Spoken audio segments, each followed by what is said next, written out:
Hello everyone, in this video I'm going to show you how you can manually change region and time zone on your iPhone. So for you to do that, you have to tap on open settings.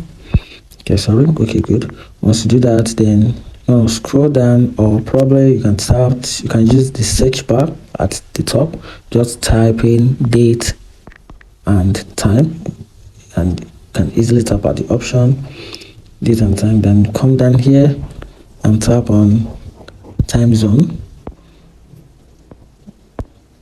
Okay, before you can do that, you have to make sure this two option here is toggle off. Once toggle off, then you can have access to this. Then you can easily tap at the time zone, then you can search any particular region of your choice.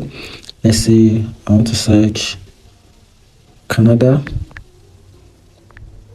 You can see these are the available region we have in Canada.